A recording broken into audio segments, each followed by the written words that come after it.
By way of introduction, I simply call myself the Versatile Chef. Welcome to the first video of the Spirit of Versatility channel, an Unordinary food channel. Unordinary because I will not only be showing you unique recipes as well as commonly known ones of foods for feeding the body, but I will go further and show you how to identify or recognize or realize when food for the soul is being served. And then I'm also going to serve food for the soul on this channel. So get ready for your soul to be fed even right now. What do I mean when I say soul?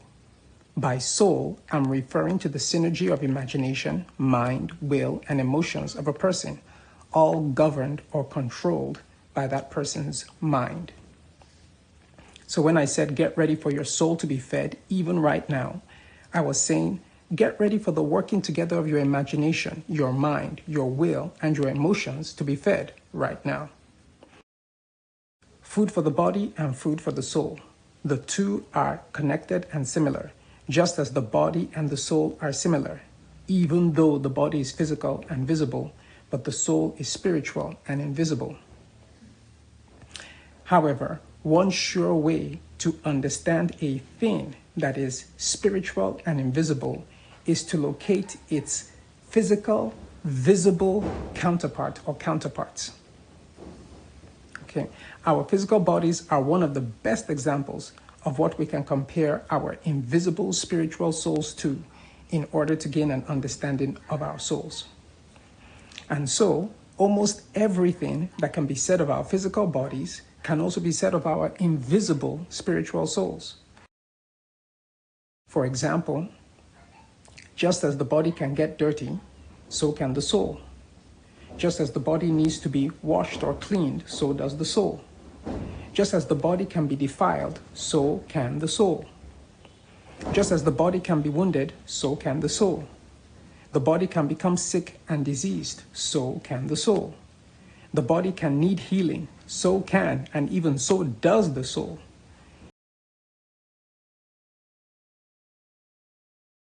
A person's body can be taken captive or imprisoned, so can their soul.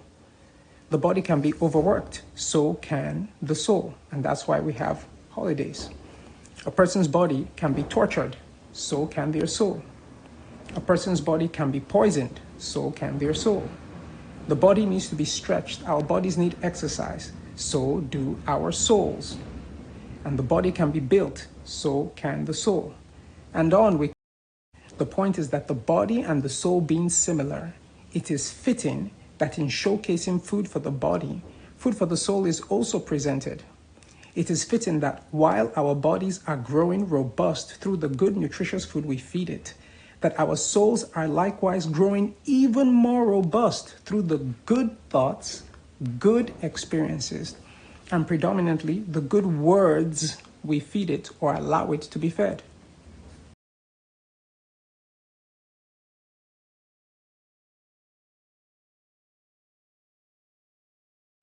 The soul being spiritual, words, which are also spiritual, are the predominant form of food for it.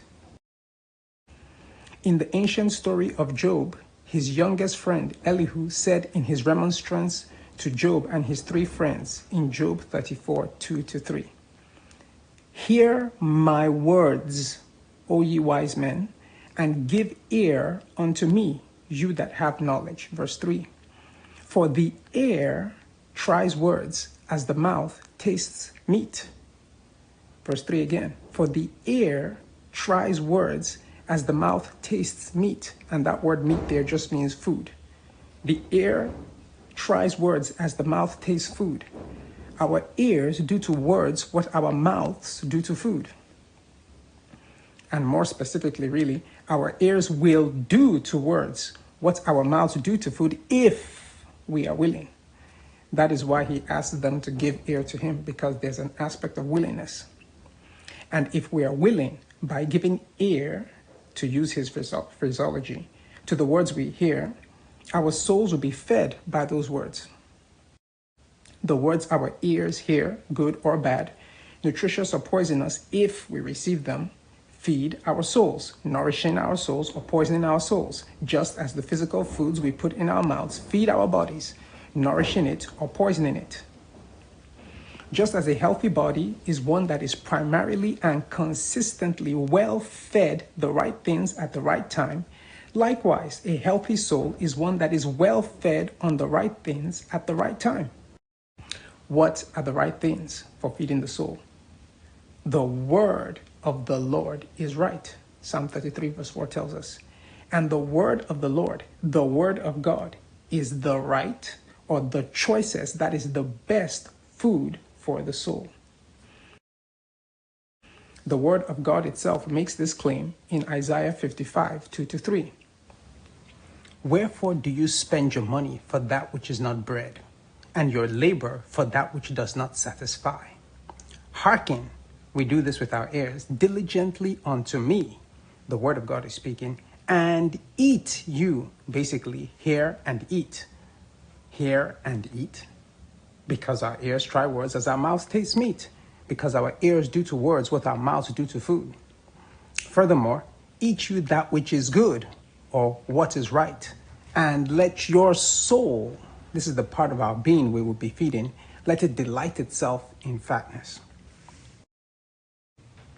Now, delight in fatness, this is the point we are establishing for now, that the word of the Lord, the word of God, is the right, the best, the choicest, the most spiritually nutritional, rich food for the soul. That is what he means by referring to it as fatness. Moreover, the word of the Lord, the word of God, being the right food for the soul, our souls will be at its optimum health when it is well fed on it. Let's go further and break down some of the other things in this verse. Let's begin with hearken diligently. In the original language, the word translated diligently is also the word hearken.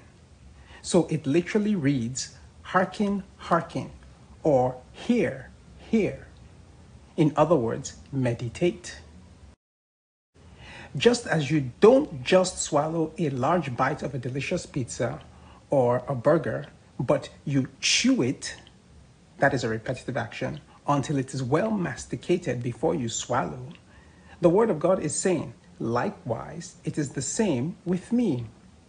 After you have heard me once, then let your ears hear me again and again, coming out of your own mouth night and day. That is repetitively, which is a description of meditation. Why?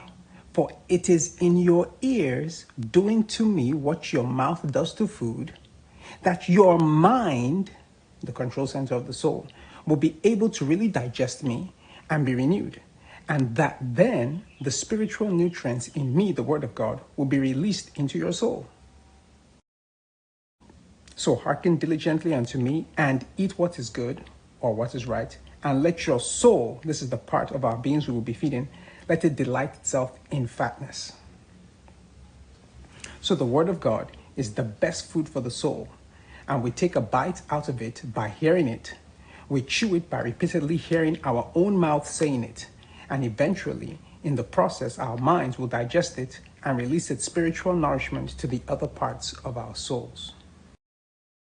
And then, like on a word processor, when you emphasize a passage of plain text by making it bold or italicizing it or underlining it, verse 3 goes on to emphasize or to make bold what verse 2 was saying.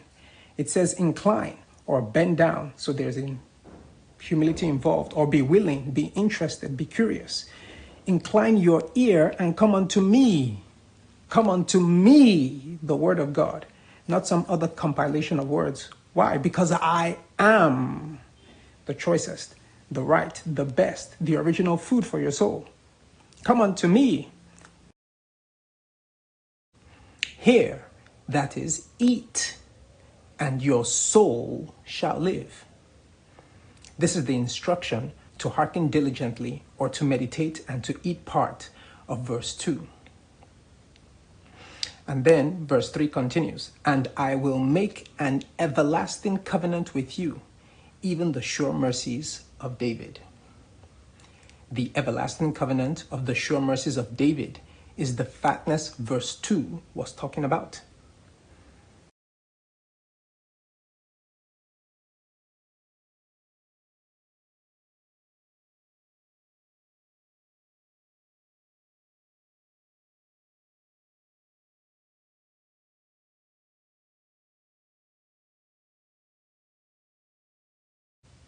Now, I don't know if you know what the sure mercies of David are, but you find a description of it in Psalm 89 from verse 19 to 37, where God, in talking about what he has done for David, how he's helped, exalted, and anointed him, then states the covenant in the form of promises that he made with David, among which are that with David his hand or his word would be established, that he would strengthen David with his arm, that he would see to it that the enemies of David could not oppress him nor afflict him, that David would see him, God, beat down David's foes and cause continual trouble and distress to those that hated David, that his mercy and his faithfulness would be with David at all times, that he would cause David to always triumph by the names of God David knew. You know, when David went to fight against Goliath, he said, "You come against me with a sword and spear, but I come against you in the name of the Lord of hosts," that is Jehovah Sabaoth, "whom you have defied." God promises that he would make David his firstborn, and God was talking about David's ultimate seed, that is Jesus Christ, and would make him the highest of all the kings of the earth that there would ever have been, ending it with verse 37, "It shall be established forever as the moon, and as a faithful witness in heaven." And then he ends it by saying, Selah. That is literally pause and think about that, or meditate on that, or chew on that. Hear that over and over again. Let the juices of that seep into your soul. You know, however many bodyguards a VIP, like a head of state, employs, they can only protect his body, not his mind, not his soul. In fact, some of them can be bought by enemies and turn traitor against the VIP that has employed them. The VIP knows this, which can be a cause for anxiety, distress, panic attacks, and unsettled mind, and which, if it continues, can lead to chronic illnesses and or inefficiency in the discharge of their duties.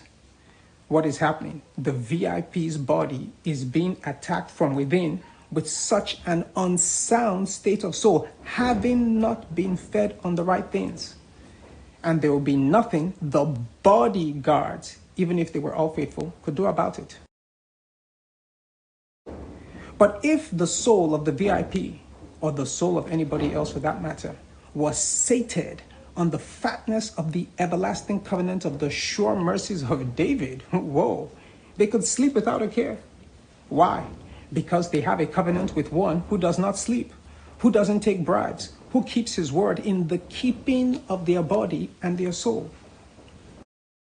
I will both lay me down in peace, that would be the state of our souls, and sleep. For you, Lord, through your covenant, only make me to dwell in safety. David said in Psalm 4, verse 8. So the best, the richest, and even original spiritual food for the soul is the Word of God. And our souls will enjoy a wealth of health when it is well fed on it. If your soul has been fed, and if you have been given good food for thought and would like more, you can subscribe so that you never miss a meal. It's free, after all.